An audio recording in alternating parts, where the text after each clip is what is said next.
Results రావడం జరిగింది. June 4 నుండి ఇప్పటికీ డిసెంబర్ 4 చంద్రబాబు గారు ముఖ్యమంత్రి అయి 6 నెలలు గడిచినట్టు లెక్క. మరి చంద్రబాబు గారు 6 నెలలు ముఖ్యమంత్రిగా ఉండి ఏమి సాధించారో ప్రజలకు ఒకసారి సమాధానం చెప్పాలని కోరుతున్నాం. 6 మంత్స్ అయిపోయింది, మీ సూపర్ 6 ఎక్కడా? 6 మంత్స్ అయిపోయింది,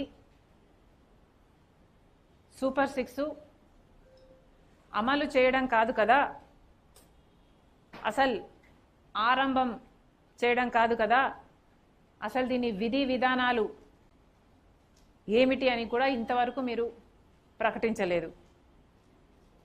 మరి చంద్రబాబు గారికి ఇలాగే కాలయాపన చేసే ఉద్దేశమే ఉందని మేము భావించాల్సి వస్తుంది. సూపర్ 6 మీరు ప్రకటించే నాటికే రాష్ట్రం మీద జగన్మోహన్ రెడ్డి గారి ప్రభుత్వం 8 లక్షల కోట్ల రూపాయలు అప్పు చేసిందని మీకు తెలుసు. రాష్ట్రం మీద ఎంత భారం ఉందో మీకు తెలుసు. అయినా కూడా మీరు సూపర్ 6 వాగ్దానాలు చేశారు. ప్రతి రైతుకి ప్రతి సంవత్సరం 20,000 రూపాయలు ఇస్తామని వాగ్దానం చేశారు, అది ఇవ్వలేదు. 20 లక్షల మందికి ఉద్యోగాలు ఇస్తామన్నారు, లేదా 3,000 రూపాయలు నిరుద్యోగ భృతి ఇస్తామన్నారు. మీకు 20 లక్షల మంది నిరుద్యోగులు ఉన్నారని తెలిసే 20 లక్షల మందికి ఉద్యోగాలను కల్పిస్తామని చెప్పినట్టు లెక్క. ఆ లెక్కన 3,000 రూపాయలు మీరు 20 లక్షల మందిలో ఎవరికి ఇంకా ఉద్యోగాలు ఇవ్వలేదు కాబట్టి 20 లక్షల మందికి మీరు 3,000 చొప్పున 6 నెలలుగా ఇచ్చుండాల్సింది. అది కూడా చంద్రబాబు గారు ఇంకా మొదలు కూడా పెట్టలేదు. మరి 20 లక్షల మందికి ఉద్యోగాలు మీరు ఎప్పుడు ఇస్తారు? ఎన్నెన్ని ఉద్యోగ అవకాశాలు ఎప్పుడెప్పుడు కల్పిస్తారో మీరు ఆ బిడ్డలకు చెప్పాల్సిన అవసరం లేదా?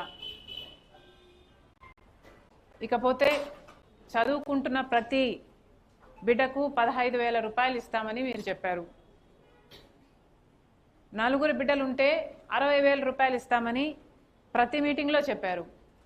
మరి ఇంతవరకు దాని అమలు కాలేదు. కనీసం ఎప్పుడు ఇస్తారు? స్కూల్ మొదలయ్యాయి, మీరు ముఖ్యమంత్రి అయిన తర్వాత తల్లిదండ్రులు ఫీజులు కట్టారు, అయినా మీరు మాత్రం చెల్లించలేదు. ఇక 18 ఏళ్ల నుండి 59 సంవత్సరాల వరకు అర్హులైన వాళ్ళందరికీ 1,500 రూపాయల చొప్పున ప్రతి నెల ఇస్తాము అన్నారు. మహాశక్తియా దీని పేరు?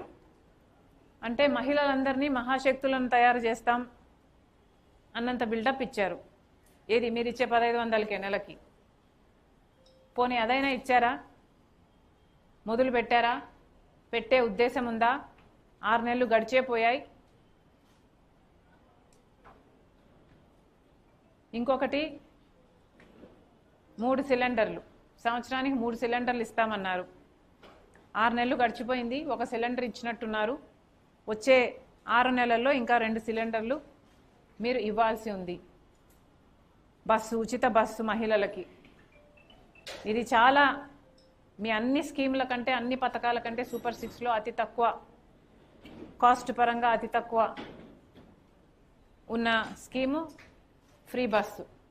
మహిళలకు సంబంధించిన విషయం, వాళ్ళ భద్రతకు సంబంధించిన విషయం, పక్క రాష్ట్రాలలో అమలు చేస్తున్న పథకం, కర్ణాటక అయితేనేమి, తెలంగాణ అయితేనేమి, ఆ ముఖ్యమంత్రులు అధికారంలోకి వచ్చిన వెంటనే అమలు చేసిన పథకం.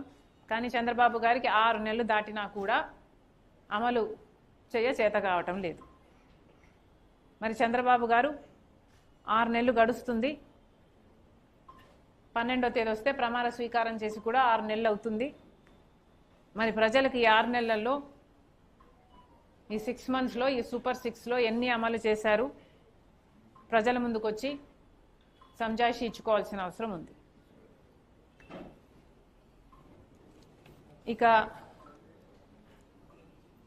ఇటీవల FBI సెక్యూరిటీస్ ఎక్స్చేంజ్ కమిషన్ అంటే అమెరికాలో ఉన్న సెబీ ఈక్వివలెంట్ సంస్థ. అవినీతి జరిగిందని అదానీ గ్రూపు ఇక్కడి ముఖ్యమంత్రి 2021 ముఖ్యమంత్రి 2021లో ఉన్న ముఖ్యమంత్రి గారికి 750 కోట్ల రూపాయలు 1750 కోట్ల రూపాయలు లంచం ఇచ్చారని అక్కడ వాళ్ళు కేసులు పెట్టి ట్రయల్ కూడా మొదలు పెడుతున్నారు. కానీ ఇక్కడ మాత్రం ఏమీ జరగనట్టే అప్పటి ముఖ్యమంత్రి అయినా ఇప్పటి ముఖ్యమంత్రి అయినా వ్యవహరిస్తున్నారు. చంద్రబాబు గారు అయితే అసెంబ్లీలో ఈ వ్యవహారం గురించి మాట్లాడుతూ కనీసం అదానీ అన్న పేరు ఉచ్చరించడానికి కూడా భయపడ్డారు. అదానీ అన్న పేరు మాట్లాడడానికే మీకు అంత భయం అయితే ఇక మీరు ఏ చర్య అయినా ఎలా తీసుకుంటారు ముఖ్యమంత్రి గారు అని అడుగుతున్నాం. కేవలం మీరు బీజేపీ పార్టీతో కూటమి కట్టారు కాబట్టి మీ సంబంధాలు బాగుంటాయి.